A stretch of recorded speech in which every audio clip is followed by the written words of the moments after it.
नमस्ते दोस्तों, एक बार फिर से आप सबका स्वागत है हमारे अपने चैनल लिसनर्स बुक क्लब में।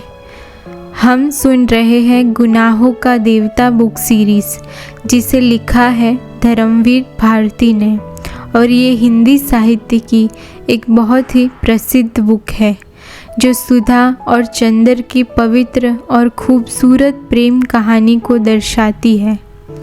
ये एपिसोड इस कहानी का 8वां भाग है। आप आगे के सारे एपिसोड चैनल के प्लेलिस्ट में जाकर सुन सकते हैं। तो आइए फिर खो जाते हैं फिर सुधा और चंदर की इस पवित्र और खूबसूरत कहानी, खूबसूरत प्रेम के सफ़र पर चलते हैं। चलिए। अगस्त की उदास शाम थी। पानी रिमझिमा रहा था। चंदर डॉक्टर शुक्ला के यहाँ लॉन पर बैठे हुए गोरैयाओं की तरफ अपलक देखता हुआ जाने किन ख्यालों में डूबा हुआ था। बादल खुल गए थे। पके जामुन के रंग के एक बहुत बड़े बादल के पीछे से डूबते हुए सूरज की उदास किरणें झांक रही थी। एक और इंद्रधनुष खिल गया था। चंदर को चैन नहीं आ रहा था। जब वो रात को सोने की कोशिश करता तब बार बार चौंक के उठ खड़ा होता। उसने एक सपना देखा। सपने में एक बड़ा कपूर का पहाड़ है, बहुत बड़ा, मुलायम कपूर की बड़ी बड़ी चट्टानें और इतनी पवित्र खुशबू कि आदमी की आत्मा बेले का फूल बन जाए। सपने में चंदर और सुधा उन सौरभ की चट्टानों के बीच चढ़ रहे हैं। सुधा ने सफ़ेद बादलों की साड़ी पहनी है और चंदर ने किरणों की चादर लपेटी है। जहाँ जहाँ चंदर जाता है, कपूर की चट्टानों पर इंद्रधनुष खिल जाते हैं और सुधा अपने बादलों के आंचल में इंद्रधनुष के फूल बटोरती चलती है। सहसा एक चट्टान हिलती है और उसमें से एक भयंकर प्रेत निकलता है। एक सफ़ेद कंकाल जिसके एक हाथ में खोपड़ी और एक हाथ में जलती मशाल।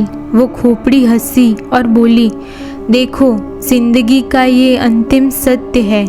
ये कपूर का पहाड़, ये बादलों की साड़ी, ये किरणों का परिधान, ये इंद्रधनुष के फूल, ये सब झूठे हैं। ये मशाल अपने एक स्पर्श से इन सबको पिघला सकती है।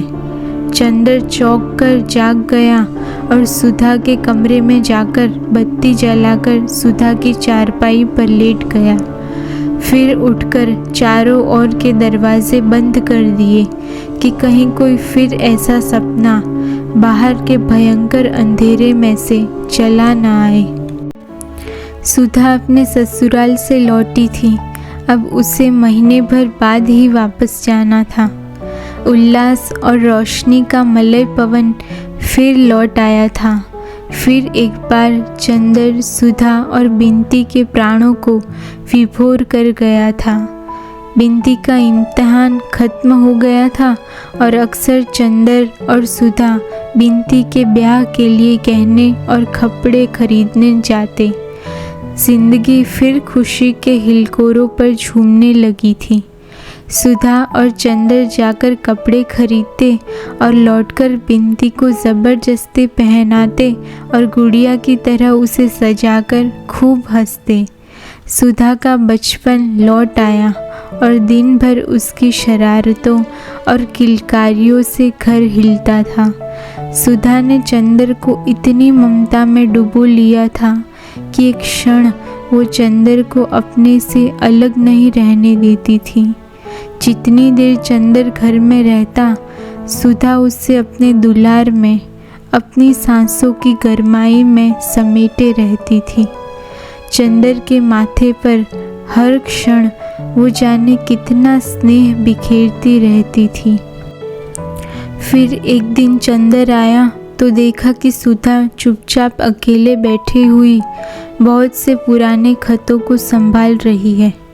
सुधा आंख में आंसू भरे बैठी है। चंदर ने पूछा, क्या बात है सुधा? सुधा बोली, रुखसती की चिट्ठी आ गई चंदर, परसों शंकर बाबू आ रहे हैं। चंदर के हृदय की धड़कनों पर जैसे किसी ने हथौड़ा मार दिया। चंदर वहीं लेट गया और बोला, सुधा दुखी मत हो, आखिर कैलाश इतना अच्छा लड़का है। शंकर बाबू कैलाश के बड़े भाई भी इतने अच्छे हैं, तो फिर दुख किस बात का। रही मेरी बात तो मैं अब सशक्त रहूँगा, तुम मेरे लिए मत घबराओ। सुधा एकटक चंदर की ओर देखती रही, फिर बोली, चंदर तुम्हारे जैसे सब क्यों नहीं होते, तुम सचमुच इस दुनिया के योग्य नहीं हो। ऐसे ही बने रहना चंदर मेरे, तुम्हारी पवित्रता ही मुझे जिंदा रख सकेगी, वरना मैं तो जिस नरक में जा रही हूँ। तुम उसे नरक क्यों कहती हो, मेरी समझ में नहीं आता। सुधा कुछ देर खामोश रहकर बोली, चंदर उनमें सब कुछ है, वो बहुत अच्छे हैं, बहुत खुले विचार के भी हैं, मुझे बहुत चाहते हैं, मुझ पर कहीं से कोई बंधन नहीं, लेकिन इस सारे स्वर्ग का मूल जो देकर चुकाना पड़ता है, उससे मेरी आत्मा का कण कण विद्रोह कर उठता है। और सुधा घुटनों में मुंह छिपाकर रो पड़ी। चंदर सुधा के माथे पर हाथ रखकर बोला, जाने दो सुधी, जैसी जिंदगी हो वैसा निभाह करना चाहिए, इसी में सुंदरता है। और जहाँ तक मेरा ख्याल है, वैवाहिक जीवन के प्रथम चरण में ही ये नशा रहता है, फिर किसको ये सब सोचता है। सुधा बोली, चंदर तुम ब्याह मत करना, तुम इसके लिए नहीं बने हो। चंदर सुधा को हंसाना चाहता था। चंदर बोला, चल स्वार्थी कहीं की, क्यों ना करो ब्याह, ज़रूर करूँगा, और जनाब दो करूँगा, अपने आप तो कर लिया और मुझे उपदेश दे रही है। सुधा हंस पड़ी। चंदर ने कहा, बस ऐसे ही हंसती रहना हमेशा, हमारी याद करके, और अगर रोई तो समझ लो हम उसी तरह फिर अशांत हो उठेंगे जैसे अभी तक थे। फिर चाय का प्याला सुधा के होठों से लगाकर बोला, अच्छा सुधी, कभी तुम सुनो कि मैं उतना पवित्र नहीं रहा जितना कि हूँ, तो तुम क्या करोगी। कभी मेरा व्यक्तित्व अगर बिगड़ गया तब क्या होगा। होगा क्या, मैं रोकने वाली कौन होती हूँ, मैं खुद ही क्या रोक पाई अपने को। लेकिन चंदर तुम ऐसे ही रहना, तुम्हें मेरे प्राणों की सौगंध है, तुम अपने को बिगाड़ना मत। चंदर हंसा, नहीं सुधा, तुम्हारा प्यार मेरी ताकत है, मैं कभी गिर नहीं सकता जब तक तुम मेरी आत्मा में गूंथी हो। तीसरे दिन शंकर बाबू आते हैं और सुधा चंदर के पैरों की धूल माथे पर लगाकर चली गई। इस बार वो रोई नहीं, शांत थी, जैसे वधस्थल पर जाता हुआ कोई बेबस अपराधी। जब तक आसमान में बादल रहते हैं तब तक झील में बादलों की छां रहती है। बादलों के खुल जाने के बाद कोई भी झील उनकी छां को सुरक्षित नहीं रख पाती।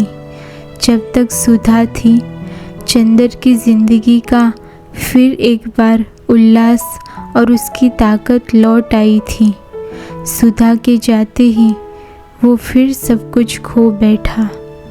उसके मन में कोई स्थायित्व नहीं रहा। लगता था जैसे वह एक जलागार है जो बहुत गहरा है, लेकिन जिसमें हर चांद, सूरज, सितारे और बादल की छां पड़ती है, और उनके चले जाने के बाद वो फिर उनका प्रतिबिंब धो डालता है और बदल कर फिर वैसा ही हो जाता है। कोई भी चीज़ पानी को रंग नहीं पाती, उसे छू नहीं पाती। हाँ, लहरों में उनकी छाया का रूप विकृत हो जाता है।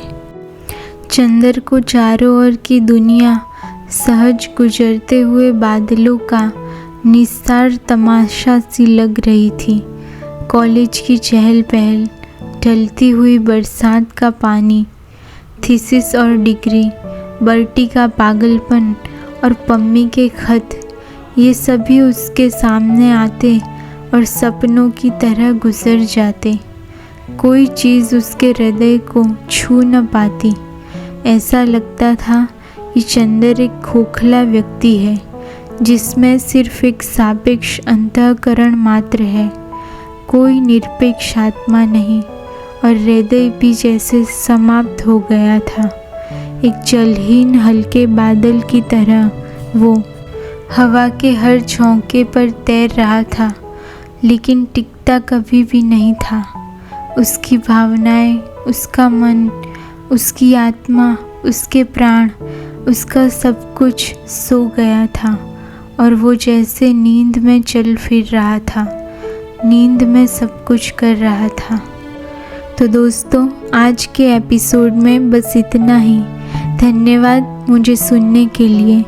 अगर आपको मेरी ये प्रस्तुति पसंद आई तो प्लीज़ मेरे वीडियो को कम से कम किसी एक फ्रेंड या फैमिली मेम्बर के साथ शेयर करें, मेरे वीडियोस को लाइक करें, मेरे चैनल को सब्सक्राइब करें। इससे मुझे मोटिवेशन मिलता है और मैं ऐसी ही खूबसूरत बुक्स को आपके सामने प्रस्तुत कर पाऊँगी। फिर मिलेंगे अगले एपिसोड के साथ और सुधा और चंदर की इस खूबसूरत और पवित्र प्रेम कहानी को आगे बढ़ाएंगे। तब तक के लिए प्लीज़ मेरे वीडियो को लाइक करें, इसे शेयर करें, मेरे चैनल को सब्सक्राइब करें। It keeps me motivated. Thank you.